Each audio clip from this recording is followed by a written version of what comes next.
descent into the gloomy subterranean world.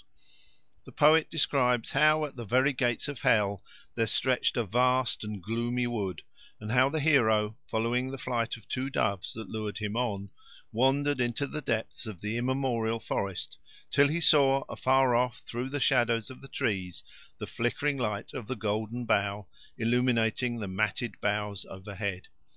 If the mistletoe, as a yellow withered bough in the sad autumn woods, was conceived to contain the seed of fire, what better companion could a forlorn wanderer in the nether shades take with him than a bough that would be a lamp to his feet as well as a rod and staff to his hands? Armed with it he might boldly confront the dreadful spectres that would cross his path on his adventurous journey. Hence, when Aeneas, emerging from the forest, comes to the banks of the Styx,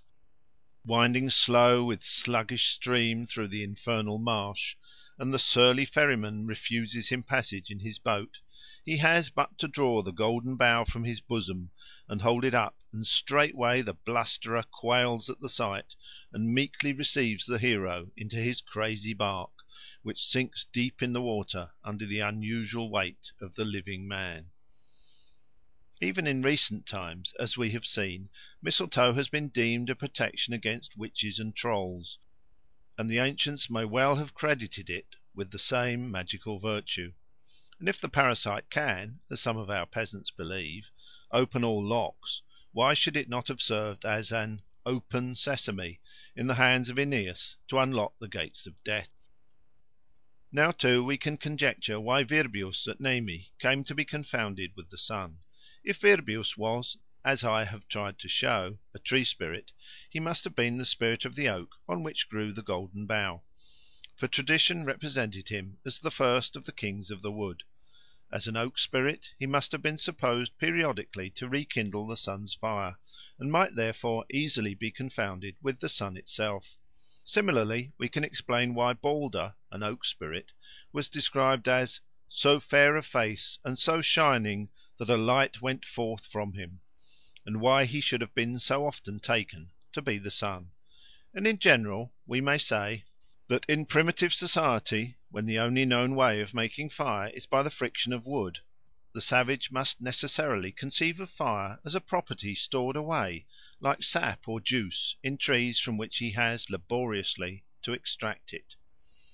The Senal Indians of California profess to believe that the whole world was once a globe of fire, whence that element passed up into the trees and now comes out whenever two pieces of wood are rubbed together. Similarly the Maidu Indians of California hold that the earth was primarily a globe of molten matter, and from that the principle of fire ascended through the roots into the trunk and branches of trees, whence the Indians can extract it by means of their drill. In Namoluk, one of the Caroline Islands, they say that the art of making fire was taught men by the gods. Olofaet, the cunning master of flames, gave fire to the bird Mwi, and bade him carry it to earth in his bill. So the bird flew from tree to tree, and stored away the slumbering force of the fire in the wood, from which men can elicit it by friction. In the ancient Vedic hymns of India the fire god Agni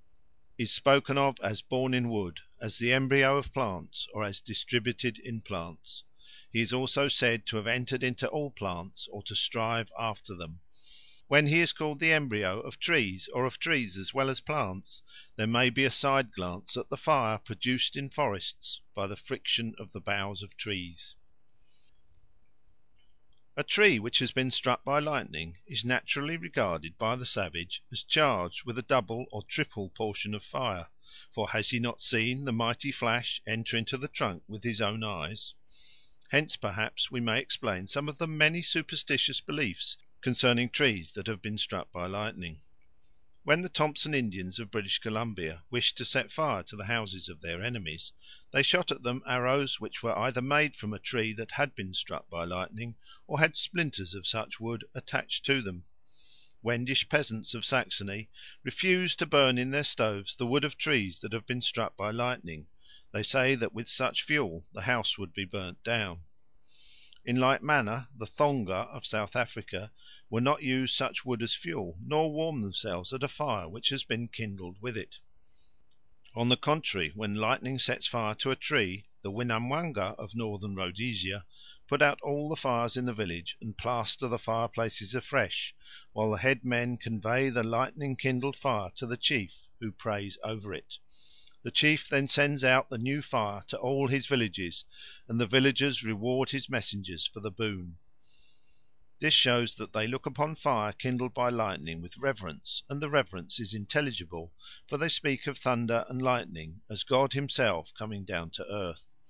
Similarly, the Maidu Indians of California believe that a great man created the world and all its inhabitants, and that lightning is nothing but the great man himself descending swiftly out of heaven and rending the trees with his flaming arm. It is a plausible theory that the reverence which the ancient peoples of Europe paid to the oak, and the connexion which they traced between the oak and their sky god, were derived from the much greater frequency with which the oak appears to be struck by lightning than any other tree of our European forests. This peculiarity of the tree has seemingly been established by a series of observations instituted within recent years by scientific enquirers who have no mythological theory to maintain. However we may explain it, whether by the easier passage of electricity through oak wood than through any other timber, or in some other way, the fact itself may well have attracted the notice of our rude forefathers who dwelt in the vast forests which then covered a large part of Europe; and they might naturally account for it in their simple religious way by supposing that the great sky god whom they worshipped, and whose awful voice they heard in the roll of thunder, loved the oak above all the trees of the wood, and often descended into it from the murky cloud in a flash of lightning, leaving a token of his presence or of his passage in the riven and blackened trunk and the blasted foliage. Such trees would thenceforth be encircled by a nimbus of glory as the visible seats of the thundering sky god. Certain it is that, like some savages, both Greeks and Romans identified their great god of the sky and of the oak with the lightning flash which struck the ground, and they regularly enclosed such a stricken spot and treated it thereafter as sacred. It is not rash to suppose that the ancestors of the Celts and Germans in the forests of Central Europe paid a like respect for like reasons to a blasted oak. This explanation of the Aryan reverence for the oak and of the association of the tree with the great god of the thunder and the sky was suggested or implied long ago by Jacob Grimm, and has been in recent years powerfully reinforced by Mr. W. Ward Fowler. It appears to be simpler and more probable than the explanation which I formerly adopted, namely, that the oak was worshipped primarily for the many benefits which our rude forefathers derived from the tree, particularly for the fire which they drew by friction from its wood, and that the connexion of the oak with the sky was an afterthought based on the belief that the flash of lightning was nothing but the spark which the sky god up aloft elicited by rubbing two pieces of oak wood against each other, just as his savage worshipper kindled fire in the forest on earth.